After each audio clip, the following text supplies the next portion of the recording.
আসসালামু আলাইকুম আঙ্কেল, কেমন আছেন? ওয়ালাইকুম আসসালাম। আমার ভাড়া কই? হ্যাঁ, আজকে হচ্ছে মাসের 25 তারিখ। আমি আপনাকে বলছিলাম যে মাসের 5 তারিখে আমার ভাড়াটা দিয়ে দেবেন। আজকে গত 3 বছর মাস হয়ে গেছে, আপনি আমার ভাড়া দিতেছেন না। আচ্ছা আঙ্কেল, ভাড়াটা দিব আগে আগে চার্জটা করে দেন, বিকাশে টাকাটা পাঠা দিন। আমার কাছে তো আর নগদে টাকাটা রাখি না। রাত্রে এত শব্দ করেন কেন? হ্যাঁ, আমার ঘরটা কি ডিস্কো পাইছেন? ডিস্কো না আঙ্কেল, ওই যে আমার ফ্যানটা একটু হিলে গেছে তো, তাই হাওয়া যখন আসে না তখন নাচতে থাকে। রাত্রে একা একা হেসে মরেন কেন? হ্যাঁ, কার সাথে আসেন?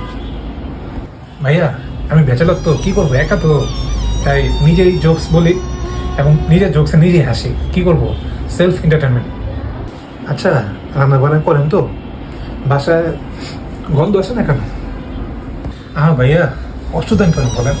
ব্যাচেলর মানুষ তো, রান্না বান্না কেউ কে নাই, তাই আর কি করবো, ফুড খাবার অর্ডার দেয়, তখন ডেলিভারি বয় যেটা খাবার দেয় সেটাই খাবার খাই।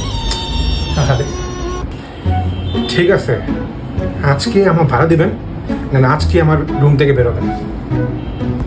আরে ভাইয়া, যদি আমি রুমটা ছেড়ে দিই তা যাবো কোথায়? আর আপনার ওয়াইফাই তো আর পথে পাওয়া যাবে না, বলেন।